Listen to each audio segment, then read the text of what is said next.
Silakan duduk ya. Iya, Bapak. Sebelumnya tempatnya apa sudah nyaman? Sudah nyaman. Kalau boleh tahu mbaknya kesini berangkat naik apa? Naik motor tadi. Naik motor.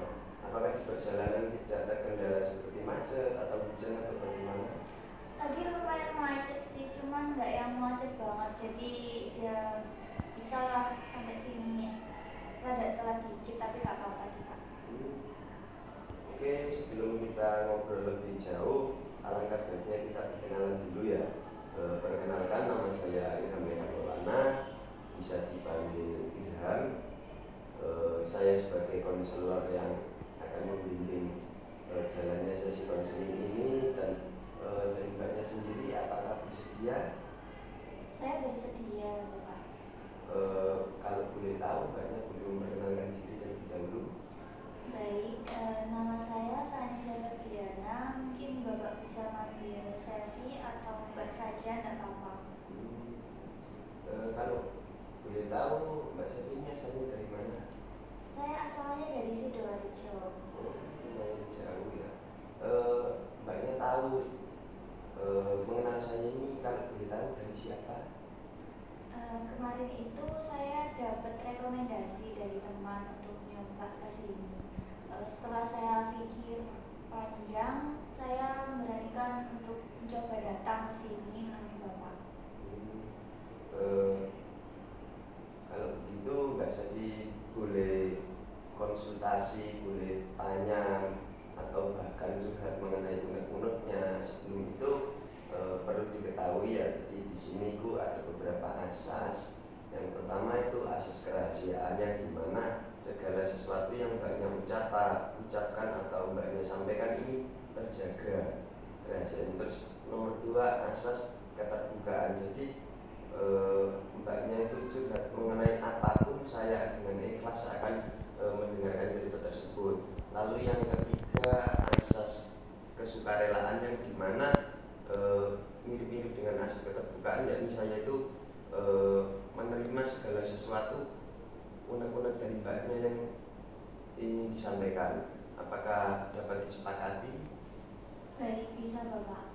Kalau begitu mbaknya dipersilakan untuk curhat dan menjelaskan tentang unek-uneknya. Monggo. Saya datang ke sini itu sebenarnya ingin menceritakan tentang rasa insecure saya, Bapak. Kalau boleh tahu itu insecure yang bagaimana? Apakah insecure masa-masa sekarang atau bagaimana? Boleh dijelaskan detailnya? Saya itu insecure tentang kekurangan saya, kayak kemampuan yang saya itu terbatas itu Bapak. Jadi gimana ya, kan lingkungan terdekat saya terkadang itu kayak membandingkan saya kayak gini loh, gini. Jadi kayak ada faktor pembanding. Jadi saya itu secara tidak sadar itu kayak patokan saya itu. Jadi kalau saya tidak bisa memenuhi harapan itu, saya itu jadi ngerasa insecure gitu loh Pak. Kalau boleh tahu yang membanding-bandingkan mbaknya ini apakah dari keluarga atau dari teman atau orang terdekat lainnya? Orang terdekat sih Bapak. Orang terdekat ya. Itu sering terjadi atau bagaimana ya? Sebenarnya yang nggak sering banget, cuman ya ada beberapa waktu itu disinggung untuk gini terus pembandingnya seperti ini. Nah dari situ itu kayak saya itu terdoktrin gitu loh Bapak. Jadi terdoktrin untuk menjadi seperti ini. Nah kalau saya tidak bisa memenuhi keinginan saya, harapan orang-orang terdekat saya itu merasa gagal, saya merasa insecure dengan kekurangan saya itu tadi. Kalau boleh tahu, apakah Mbak Sevi sendiri punya saudara atau saudari kandung gitu? Punya. Itu dari orang tua apakah pernah kayak dibanding-bandingkan dengan saudaranya Mbak Sevi? Kayak misalnya harusnya kalau kakakmu bisa begitu kok kamu nggak bisa, atau sebaliknya gitu. Pernah Bapak. Mungkin maksud orang tua saya itu mungkin maksudnya baik untuk mencontoh kakak saya yang seperti ini. Tapi terkadang kita kan juga jadi kayak terbebani gitu loh. Ekspektasi mereka terhadap kita kan jadi tinggi karena ada kakak yang seperti ini. Jadi kita itu harus mencontoh kakak yang seperti ini, berarti kita itu harus bisa seperti itu atau bahkan lebih baik gitu kan. Jadi ya itu tadi Bapak, saya sering kali merasa insecure. Tapi dari orang tua sendiri apakah sering memberi tuntutan yang menurut Mbak Sevi itu membuat diri sendiri ini keberatan atau bagaimana gitu? Untuk tuntutan mungkin ke arah akademis ya Bapak. Boleh dijelaskan akademisnya bagaimana? Ya akademis itu kayak dari dulu saya sekolah itu kan kayak kamu harus gini gini, dituntut untuk apa ya, istilahnya berprestasi, cuman ya intinya nilai saya itu kalau bisa jangan turun gitu. Untuk Mbak Sevi sendiri kayak dia belajar untuk memenuhi harapan dan ekspektasi orang tua itu apakah pernah stres gitu?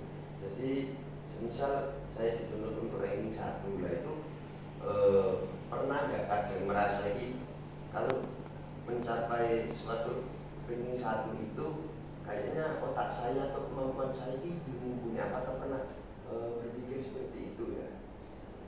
Sebenarnya kalau patokan ranking itu orang tua saya nggak bilang harus kamu harus ranking 1 itu, enggak Bapak.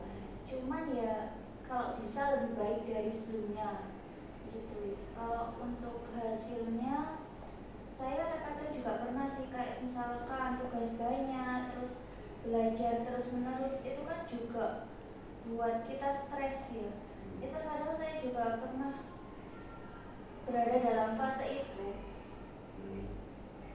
Jadi apa namanya, beberapa fase yang Mbaknya sempat sebutkan itu membebani secara pikiran, secara psikologis, benar begitu?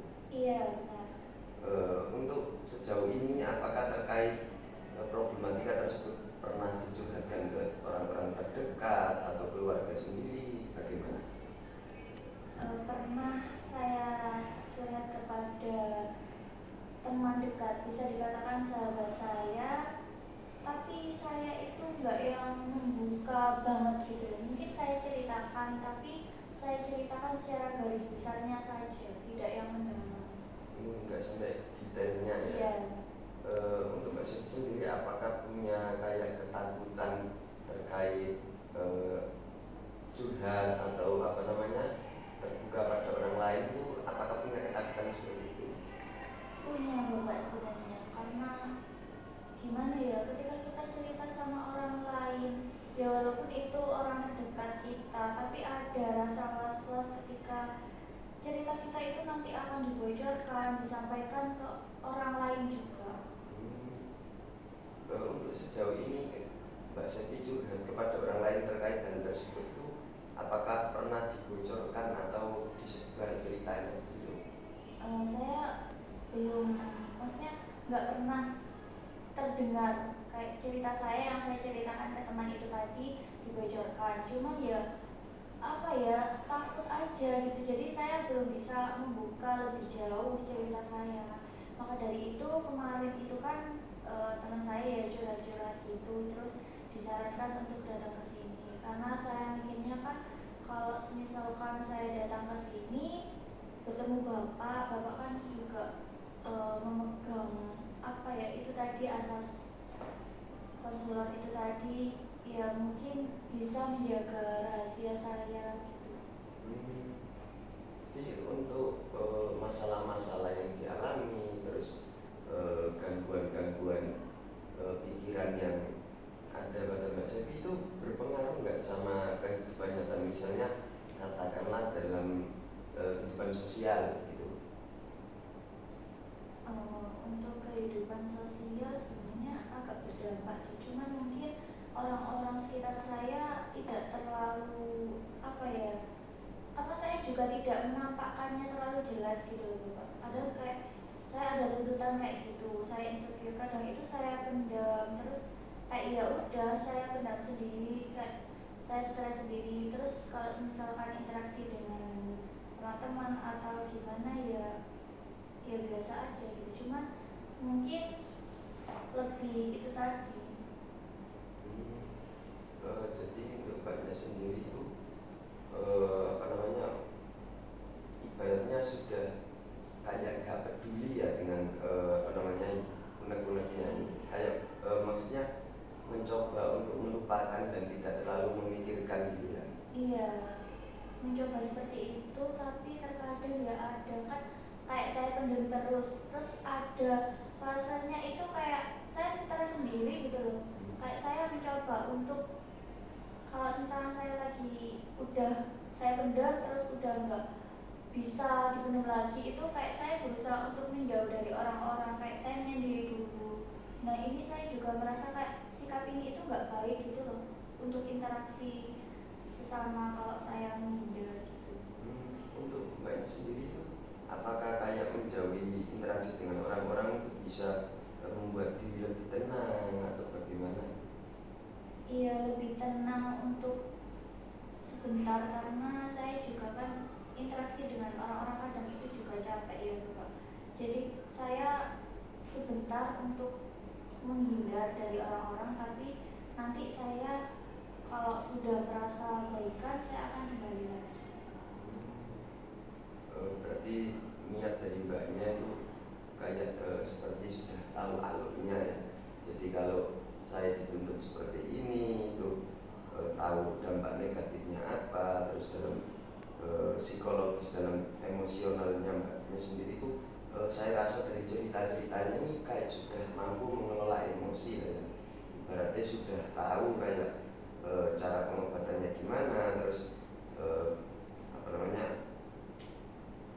agar interaksi ini tidak terputus, ini aku nggak bisa terlalu sering menghindari mereka dan sebagainya. Ini saya rasa mbaknya ini sudah cukup dewasa lah, sudah cukup tahu lah terkait itu. Jadi bisa saya simpulkan kalau mbaknya itu sudah siap dan hanya menunggu waktu untuk berproses agar bisa melupakan atau bahkan mengatasi tuntutan-tuntutan yang disebutkan orang tua itu tadi. Apakah mbaknya itu bisa menerima apa yang saya sampaikan? Bisa Bapak, tapi saya juga ingin tanya kepada Bapak, kalau misalkan saya menghindari orang-orang untuk berinteraksi itu tadi, apakah itu baik atau bagaimana? Untuk menghindari interaksi itu kan pasti bukan hanya omong kosong, maksudnya pasti ada alasannya. Ketika sampean menghindari orang tersebut itu kan satu pasti ada sebabnya, lalu kedua kan ada akibatnya. Jadi ini harus menjadi suatu pertimbangan. Sebab penyebabnya ini karena apa? Aku menjawab, apa karena nggak nyaman, apa karena dia itu sering membuatku tersakiti. Terus ketika kamu menghindari dia, itu akibatnya itu apa? Dampaknya jangka panjangnya itu apa? Terus penanganannya ketika aku merasa kayak insecure dan sebagainya, rendah diri itu bagaimana? Gitu. Bisa dipahami? Bisa Bapak. Terima kasih sudah mendengarkan cerita saya. Ya, saya juga berterima kasih karena mbaknya sudah jauh-jauh dari Sidoarjo mau menemui saya di sini.